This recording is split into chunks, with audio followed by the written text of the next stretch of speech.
My name is Barbara Howe, and I'm the chairman of the Libertarian Party of North Carolina, and I believe in freedom. Yeah! In 1998, I had the pleasure of going to the Libertarian National Convention in Washington, D.C. And at that time, there was a speaker there, and his name was Peter McWilliams. Anybody here has anybody here heard of Peter McWilliams? Yeah. I know my libertarian friends have, but okay, well, I'll share a story with you that is very important to this weekend. Peter is an author, an activist, and a wonderful gentleman.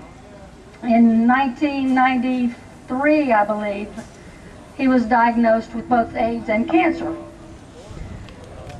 And if any of you know about cancer meds, they can kind of make you sick. And that's what Peter faced. And he found out, even though in years he hadn't smoked marijuana, he found out with one puff of marijuana, his run to the bathroom became a meandering stroll to the kitchen. He could eat. He could eat again. And he could keep his medicine down, which, if you got AIDS, keeping your medicine down is very important. So he became a very outspoken advocate for Proposition 215 in California, and he devoted much of his life's work to making, especially medical marijuana, legal. In 2000, I think it was, Proposition 215 has passed in California. It's cool for medical marijuana to be prescribed by your physician, except, the federal government sure, they don't kind of like anybody to question their authority. So they were putting people in jail, despite what the voters of California wanted. Well, Peter had been active in the legalizing marijuana for medical patients for a very long time. And a friend of his got arrested, a guy named Todd McCormick. He got arrested for having grown marijuana. And Peter got arrested for having grown marijuana. So Peter had to go to trial. He was actually charged as a kingpin. I don't know the legal nuances of all this, but to make a long story short, Peter went to court. He had to put his mother's house up to secure his bond so he could get out of jail while he was in trial, so he wouldn't die in the jailhouse. As a condition of his bond, the judge told him, no marijuana. You can't, if we find you with any hint of marijuana in your system, we're taking your mother's house. They called his mother, probably 70, 80 years old, called his mother and told her that too. So Peter couldn't take the medicine that was keeping him alive.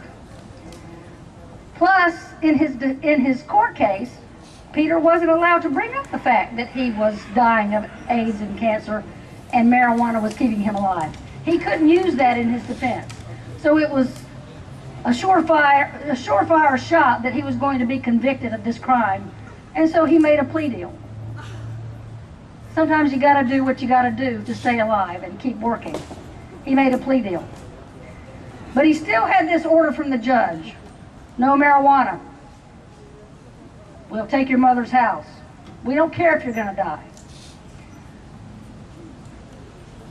Some years ago, it was June of, I think, 2001, Peter died. He choked on his own vomit because he was not allowed the medicine that would keep him alive. Peter is only one of the victims of the war on drugs. I'm sure we could tell you horror story after horror story. And whether you believe that drugs are good or bad, or no matter what you believe, to deny this to people when it will keep them alive is a crime against humanity. And I will work as long as I live to get these particular laws changed and allow people to have the medicine they need.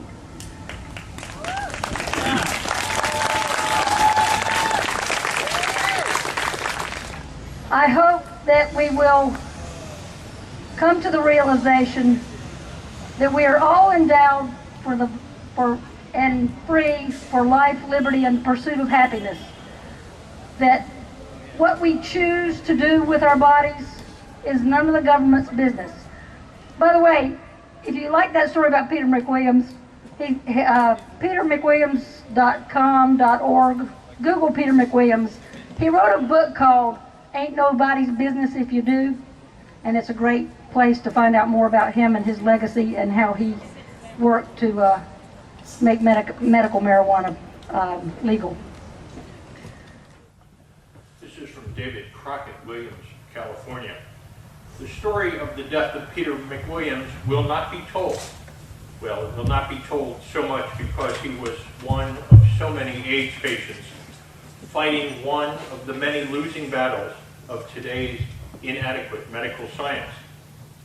But it will be told, and long remembered and widely told, because of its relationship to our federal government's interference in the legitimate American medical rights, the constitutional rights of patients to use medicinal cannabis. Cannabis is a medicine which was the baby thrown out with the bathwater when hemp was fraudulently outlawed as marijuana in 1937. Over, by the way, the opposition of the American Medical Association, which had been recommending cannabis as a medicine for many decades prior to 1937. One of the saddest parts of the case of Peter McWilliams is that if he had not died when he did, for the apparent lack of his cannabis anti-nausea medicine, he would most likely be suffering the fate of his illness in federal prison. And we need to remember that in federal prison, his partner, friend, and co-defendant, Todd McCormick, is now suffering with the pain of his cancer aggravated and going unmedicated, while he too, today, mourns the loss of his friend and fellow medical cannabis activist, our widely beloved co-worker for justice, the late Peter McWilliams. May Peter rest in peace, knowing that so many others have been inspired by his life and his death to succeed in this struggle on behalf of all of the sick and dying patients who are still suffering because of this kind of injustice, to end the fraud of the hemp, cannabis, marijuana prohibition and the completely corrupt and bogus so-called war on drugs.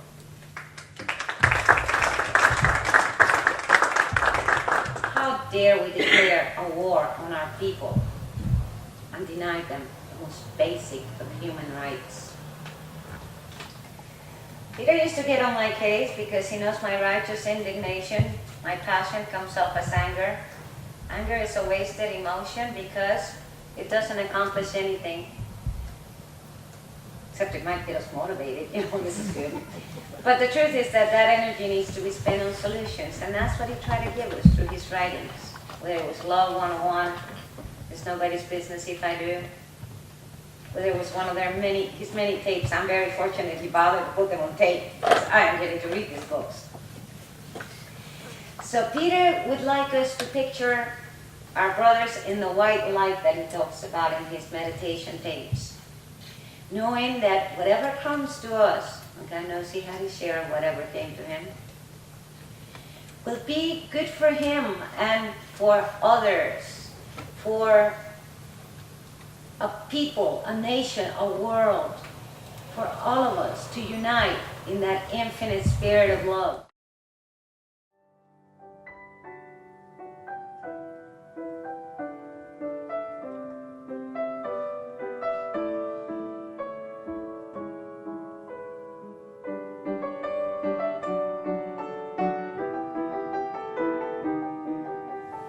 Most infinite spirit of love, please be the heart of all we think, say, and do, so that you may come shining through as the people we were truly meant to be, one in you.